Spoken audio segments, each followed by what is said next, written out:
Let me make my position clear, guys. Let me make my position clear right now.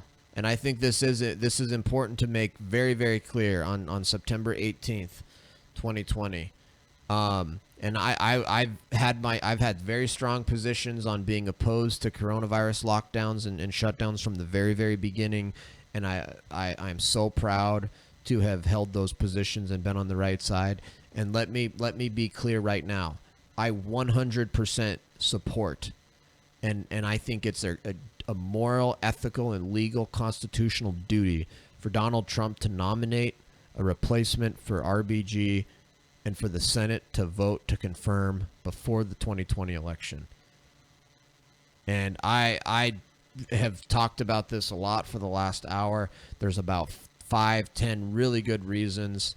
And so I will stick by this position. I will argue against all these things. I've talked about how the differences between 2016, number one, that was Obama's last term. This is Trump's first term, and so he's not on the way out. Trump could very well win this. Number two, the Republicans were put in power in 2014 to stop Obama. The American people put Republicans in power in the Senate in 2018 to support Trump, and so that's a difference. The other differences is that in 2016 they were opposite parties. In 2020 they're the same parties.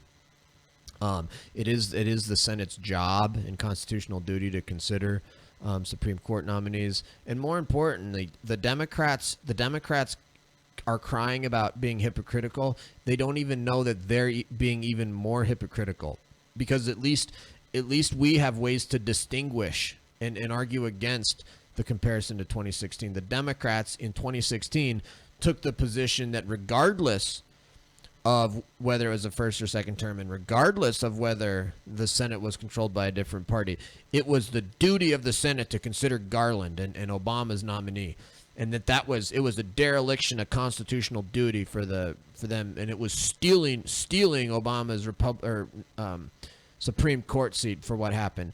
And the Democrats trying to claim that this is hypocritical on the Republican side when they're being 10 times more hypocritical is disgusting. And the Democrats don't deserve to even really be considered anyways, considering how just disgusting that party is and all of the immoral, horrible things that they've done, going all the way back to FDR and the court packing plan and delegitimizing the court and its decisions in the 30s, all the way through to Roe v. Wade and Robert Bork, up to what they did to Donald Trump with the Russia hoax and the impeachment hoax and destroying people's families for political reasons, and then what they did to Kavanaugh. I mean, that's just so despicable what they did to Justice Kavanaugh, a good man.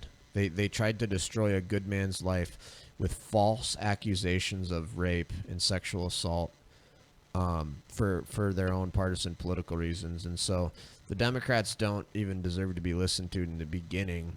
So those are all the different sort of reasons that we ought to get this thing done.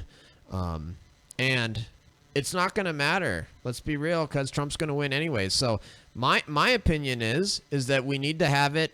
We need to have a Supreme Court, because the way that the Democrats have screwed up our election processes over the last several decades with all of their different voting changes and all these different lawsuits they've got going on, there's a pretty good chance that this election ends up being litigated, and we're going to need to have a 9-4 court, or I'm sorry, a full 9-member court. And that's a really important reason, and there's several other important reasons just to it's better to have a full court.